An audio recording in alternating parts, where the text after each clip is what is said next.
राजीव बचपन से ही कठिन माहौल में बड़ा हुआ।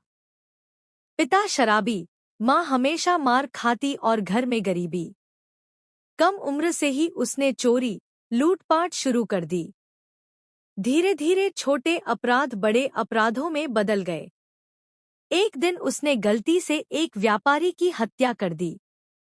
अदालत ने फैसला सुनाया, राजीव, तुम्हें उम्रकैद की सजा दी जाती है। लोगों के लिए यह बस एक अपराधी की कहानी थी, लेकिन राजीव के लिए यह नई कैद की शुरुआत थी। जेल की ऊंची दीवारें, ताले, सख्त नियम और उन नियमों से भी सख्त इंसान, जेलर विक्रम सिंह। विक्रम बेरहम, क्रूर और घमंडी था। वह कैदियों को इंसान नहीं, कीड़े-मकोड़े समझता था। यहाँ सब मेरी मर्जी से सांस लेते हैं, वह अक्सर यही कहता। लेकिन राजीव के भीतर एक ऐसा राज था जो अदालत, पुलिस या अपराध की दुनिया से भी छुपा हुआ था। उसकी चाह औरत बनकर जीने की। बचपन से ही उसे लगता था कि वह राजीव नहीं, रजनी है। पर समाज और डर ने उसे चुप रखा। अब जेल की नीरस दीवारों में उसका यह सच और भी गहरा होता गया। रात को वह सोचता, काश मैं अपने असली रूप में जी पाता। विक्रम ने कई बार राजीव को चुपचाप खोया हुआ देखा। उसे महसूस हुआ कि यह कैदी अलग है। एक दिन उसने राजीव को ताना मारा, क्या बात है? बाकी कैदी तो बाहर जाने के सपने देखते हैं और तू ऐसे बैठा है जैसे किसी और दुनिया में रह रहा हो। राजीव ने कुछ नहीं कहा, पर उसकी आंखों में छुपा राज विक्रम पढ़ चुका था। उस रात विक्रम उसकी कोठरी में आया और धीमे से बोला, तुझे आजादी चाहिए या वो जो तू छुपा रहा है? राजीव कांप उठा। विक्रम मुस्कराया, हाँ, मैंने पहचान लिया है। तू औरत बनना चाहता है। उस रात कोठरी की अंधेरी दीवारों में विक्रम की आवाज गूंजी, राजीव, या कहूं रजनी? राजीव का गला सूख गया। उसने डरते डरते कहा, मैं समझा नहीं। विक्रम ठहाका मारकर हंसा, नाटक मत कर, तेरी आंखें सब बता देती हैं। तू मर्द नहीं रहना चाहता, औरत बनना चाहता है। राजीव ने सिर झुका लिया। यह सच था, लेकिन इस तरह किसी और के मुंह से सुनना उसे चीर गया। विक्रम ने झुककर कहा, सुन, अगर तुझे अपने इस राज को जीना है तो मैं रास्ता दिखा सकता हूं, पर बदले में तू मेरी होगी। ना कैदी, ना आजाद, बस मेरी नौकरानी। राजीव ने सहरते हुए कहा, अगर मैंने इनकार किया तो? विक्रम की आंखों में खतरनाक चमक आई, तो तेरी जिंदगी यहीं सड़ जाएगी। ना तेरा सच बाहर आएगा, ना तू कभी रजनी बनेगी। तू सोच ले। कुछ हफ्तों बाद जेल के रजिस्टर में दर्ज हुआ, कैदी नंबर 302, राजीव, बीमारी से मृत। जेल की दुनिया में यह मामूली बात थी, लेकिन असलियत यह थी कि राजीव मरा नहीं था। वह बस विक्रम के जाल में कैद हो चुका था। रातों रात कागज तैयार किए गए, रिपोर्ट बनाई गई और राजीव को लाश की तरह बाहर निकाला गया। दूसरे दिन अखबार में एक छोटी सी खबर छपी, हत्यारे कैदी राजीव की जेल में मृत्यु। पर सच यह था कि उसी रात से राजीव ने एक और जन्म लिया, लेकिन यह जन्म उसकी अपनी इच्छा से नहीं था।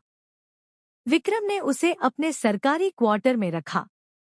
शुरुआत में राजीव को घरेलू काम सौंपे गए, झाड़ू पोंछा, बर्तन धोना, कपड़े इस्त्री करना। विक्रम हर आदेश में ताने देता, देख, औरत बनने का सपना था ना, अब यही तेरी दुनिया है। राजीव चुप रहता। वह जानता था कि बाहर की दुनिया के लिए वह मर चुका है। अब वही जिंदा था जो विक्रम चाहता था। कुछ ही हफ्तों बाद विक्रम दवाइयां लाया, छोटे छोटे पैकेट जिन पर अंग्रेजी में नाम लिखे थे। विक्रम ने कहा, ये खा, धीरे धीरे तू बदल जाएगी। राजीव ने डरते हुए पूछा, ये क्या है? विक्रम ने हंसते हुए बोला, हार्मोन, मर्द से औरत बनाने वाली दवा। तू चाहती थी न रजनी बनना? अब शुरू कर। राजीव कांपते हाथों से गोली निगल गया। हर रोज नई खुराक दी जाती। कुछ ही महीनों में उसने अपने शरीर में बदलाव महसूस किया। चेहरा नर्म, आवाज हल्की और शरीर का ढांचा बदलता हुआ। विक्रम उसे आईने के सामने खड़ा करता और ताने मारता, देख, राजीव मिट रहा है। अब बस मेरी रजनी बची है। दिन में राजीव नौकरानी की तरह काम करता। रसोई में खड़ा होकर सब्जियां काटता, कपड़े धोता, झाड़ू लगाता। विक्रम उसके ऊपर हुक्म चलाता, जल्दी कर। हाथ पांव औरत जैसे हुए पर काम अब भी मर्द जैसा धीमा है। रात को वह और भी कठोर हो जाता।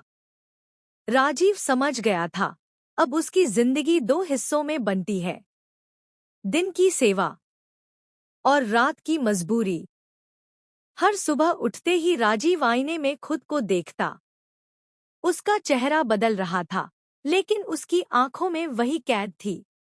एक रात विक्रम ने शराब पीते हुए कहा, रजनी, अब वक्त आ गया है।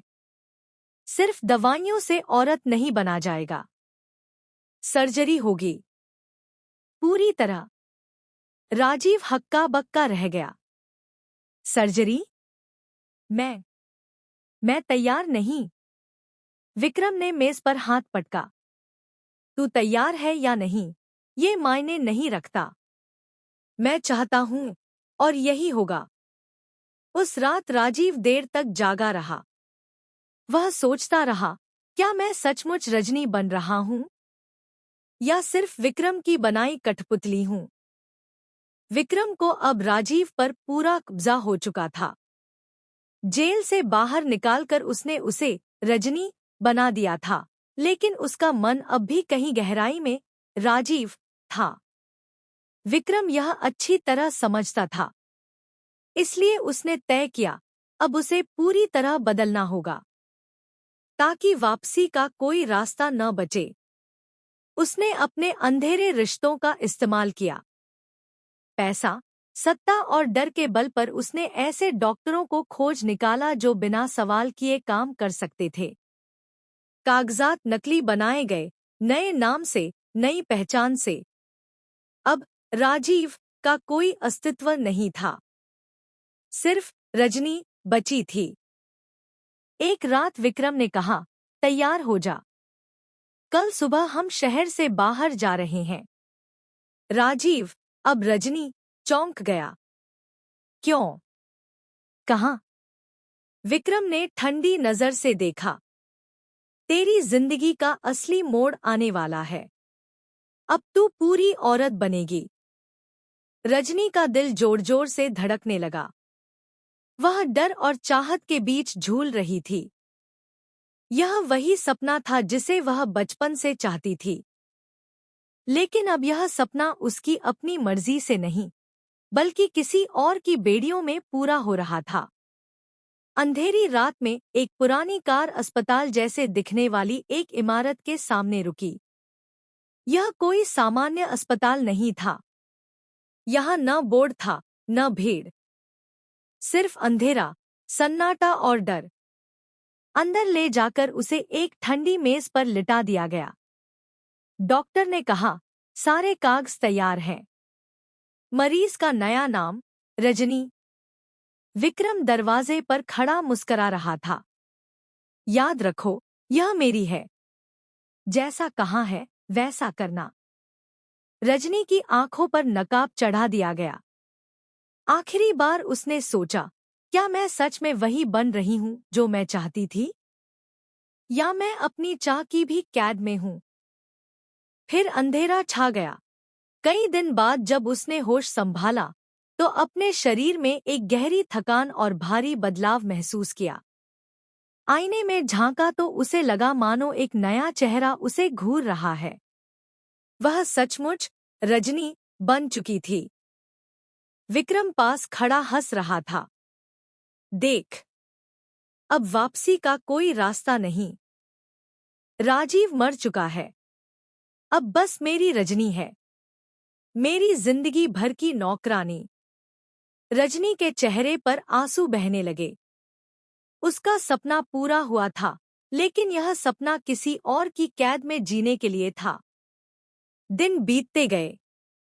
अब रजनी पूरी तरह विक्रम के घर की परछाई बन गई थी।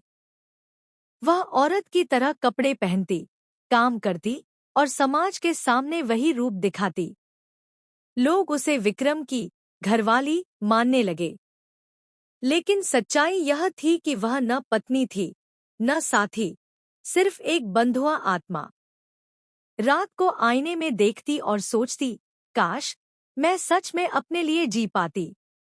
काश यह पहचान मेरी अपनी होती, न कि किसी और की ज़ंजीर। हर दिन उसके भीतर दो आवाजें लड़ती। एक कहती, अब तू वही है जो हमेशा चाहती थी, स्वीकार कर और जी ले। दूसरी कहती, यह तू नहीं है, यह तो विक्रम का बनाया हुआ पिंजरा है। उसके पास कोई रास्ता नहीं था। बाहर की दुनिया के लिए वह मर चुकी थी। जेल की सलाखों से निकली जरूर थी, लेकिन अब वह एक ऐसी कैद में थी जिसका कोई नाम नहीं था।